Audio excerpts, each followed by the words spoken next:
நீ குடும்பம் வேணாமா, ஆனா கடவுளை தந்தேன்னு கூட அது எப்படி அவரால் ஏற்றுக்கொள்ள முடியும்? உறவு பெற வேண்டும். உறவை பெற்று அந்த அதிகாரத்தின் மூலம் தந்தை என்று அழைக்க வேண்டுமே தவிர, நீ எவனோ மூதாம் மனுஷனா இருந்துட்டு தந்தை நினைச்சு அடி பிச்சிருவாரு.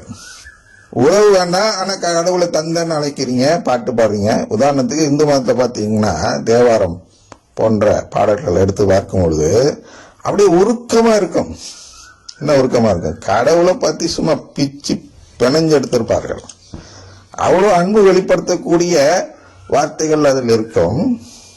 ஆனால் என்ன இல்லை, கடவுளின் உறவை தேடும் அந்த முயற்சி இல்லை. அதனால்தான் இது அந்த சிலை வழிபாடு போன்று கடவுளுக்கு எதிரான வழிபாடு என்ற நிலையில் வருகிறத தவிர, அங்கே சிலை இருப்பதால் அல்ல. சிலை இல்லாமல் ஜோதி வழிபாடு கூட இருக்கிறது இல்லவா? வள்ளலார் போன்றவர்களை பார்க்கிறோம், சிலையை நம்புவதில்லை அவர்கள். இருந்தாலும் வள்ளலாருடைய வழிபாடு வழிகாட்டி என்ன செய்கிறது என்றால், நம்மை கடவுளின் உறவை தேட வைக்கவில்லை, அது ஏதோ ஜோதியை தேட வைக்கிறது. ஜோதியாக இருக்கக்கூடிய கடவுள். சரிங்கப்பா, கடவுளை எல்லாம் தேடுங்க, எந்த உருவத்தில் இருந்தான்னா அது அவர் கேட்கல. அவர் எது கேட்கிறார் என்றால், தன்னுடைய பிள்ளையாக மாற வேண்டும் என்று கேட்கிறார். அப்ப என்ன சொல்கிறார் என்றால், ஏனெனில் நானே உன் கடவுளாகி ஆண்டவர் அப்படின்னா, நான் தான் நீ வழிபடணும்னா, நான் யார் என்றால் நான் தந்தையாகிய கடவுள். என்னை தான் நீ ஆண்டவராக ஏற்றுக்கொள்ள வேண்டும் என்றால், என்னை தான் நீ தந்தையாக ஏற்றுக்கொள்ள வேண்டும்.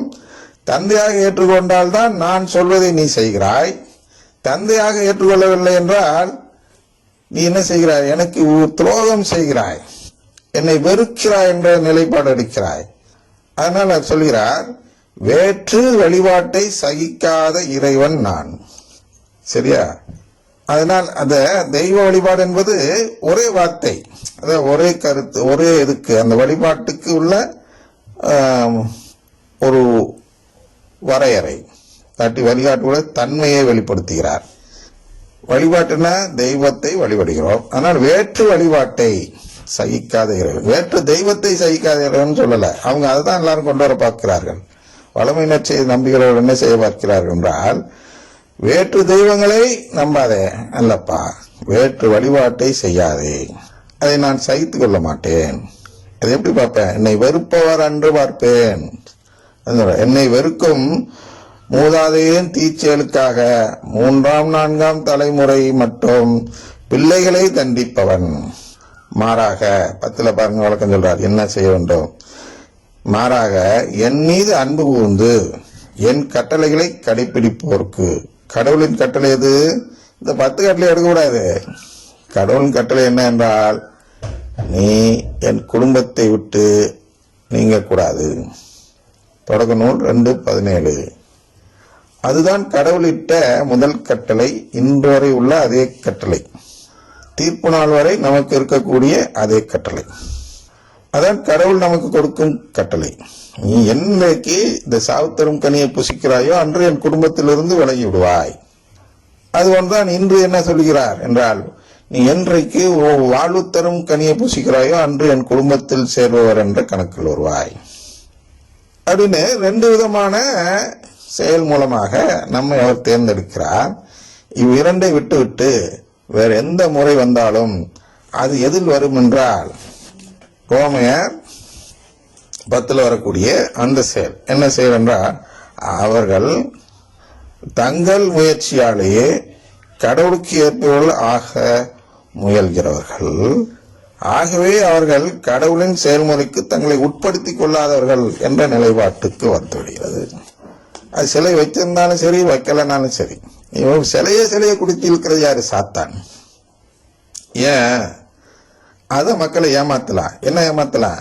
சிலையை காட்டி பயமுறுத்தி ஒருத்தர் வெளியே அழைத்து செல்லும் பொழுது, யாரெல்லாம் இந்த கடவுளின் குடும்பத்தில் நம்பிக்கை இல்லாதவர்களாக கத்தோலிக்கராக இருக்கிறார்களோ அவர்களெல்லாம் ஏமாந்து, ஐயோ நான் சிலை வழிபாடை விட்டுட்டு ஓடி போடுறான்னு சொல்லி ஓடி போடுறாங்க. அந்த சிலையெல்லாம் கொண்டு போய் இந்த கபில எல்லாம் போடுறத பார்க்கிறோம். இவர்கள்லாம் கடவுளின் குடும்பத்தை நம்பாதவர்கள், கடவுளை தந்தை என பார்க்காதவர்கள். அவர்கள் தங்களுக்கென வழிபாட்டு முறையில் ஈடுபட்டு கொண்டவர்களே தவிர கடவுளுக்கென இல்லாதவர்கள். அதனால் நான் மீண்டும் அந்த கட்டளைகளை வாசித்து காட்டுகிறேன். உன் கடவுளாகிய ஆண்டவர் நானே. அப்படின்னா அர்த்தம், உன்னை படைத்த உன் ஆன்மாவை படைத்தவன் நானே, வேற எல்லாம் கிடையாது. அவரே சொல்கிறார், கிருஷ்ண பகவானே இதுல சொல்றார் பகவத்கீதையில, நான் ஆன்மாவெல்லாம் படைக்கலப்பா, ஆன்மா தானே உருவாயிருச்சு, அதை கொலை செய்ய தான் நான் வந்திருக்கிறேன். யாரெல்லாம் ஆன்மா தங்கள் ஆன்மாவை கொலை செய்து கொள்ள வேண்டும் என்று விரும்புகிறீர்களோ அவர்கள் என்னோட ஐக்கியமாகி விடுகிறார்கள், நான் சேர்ந்து உங்களை கொலை செய்து விடுகிறேன் என்று சொல்வதுதான் பகவத்கீதை. அவ்வளவு பெரிய புத்தகத்துல அந்த ஒரு கருத்து தான் இருக்கிறது. நீ இப்படிலாம் செஞ்சினாதான் நீ உன்னுடைய ஆன்மாவை கொலை செய்ய முடியும் அர்ஜுனா என்று சொல்லிக் கொடுக்கிறார் பகவத்கீதையில். அதனால் அந்த இது ஏன் நான் கடவுள் ஏத்துக்கலன்னா, அவர் என்னை படைக்கவில்லை, என்னுடைய ஆன்மாவை படைக்கவில்லை. அதனால் நம்மை பொறுத்தவரை கடவுள் யார் என்றால், என்னுடைய ஆன்மாவை யார் படைத்தாரோ அவர் தான் என்னுடைய கடவுள்.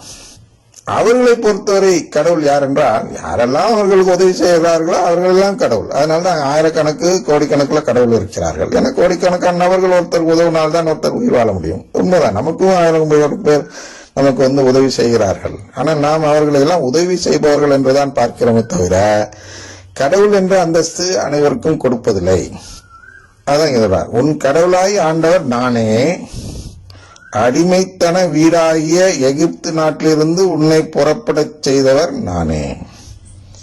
இது இஸ்ரேலுக்கு மட்டும் நினைக்காதீர்கள், இதெல்லாம் உருவக வார்த்தை. அடிமைத்தன வீடாகிய எகிப்து அப்படின்னு என்னன்னா, சாவு பெறும் நிலை தான் அடிமை நிலை. நாம் பிறந்திருப்பது ஒரு அடிமை நிலை.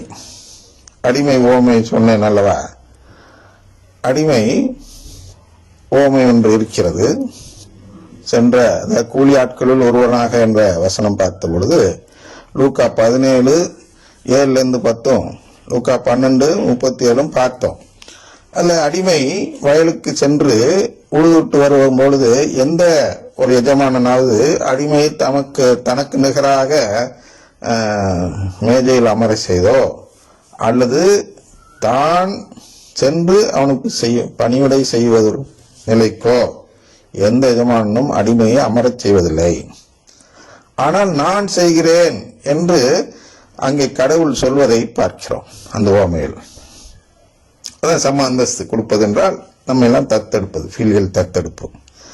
இந்த அடிமை நிலையில் 3 நிலை இருக்கிறது. எப்பொழுதுமே நாம் 3 நிலை சொல்லுவோம் அல்லவா. 3 நிலை என்ன என்றால், ஒன்று கடவுளின் உறவை கேட்பது, இன்னொன்று கடவுளின் உறவு வேண்டாம் என்று சொல்வது. அப்ப 2க்கு இடைப்பட்ட 3வது நிலை என்ன என்றால், 2ஐயுமே கேட்காமல் இருப்பது அல்லது 2ஐயுமே கேட்பது. இந்த 3 நிலை. 3 நிலையை நான் உருவகத்தில் சொல்ல வேண்டும். அடிமை நிலையிலிருந்து விடுபட்டேன் என்று சொல்கிறார் அல்லவா. அதனால் அந்த அடிமை ஓமையை வைத்து நான் சொல்கிறேன். அடிமை யார் என்றால், இந்த எஜமானனுக்கு உரிய வயலில் வேலை செய்பவன் அடிமை, கூலி வாங்காமல் வேலை செய்யக்கூடியவன்.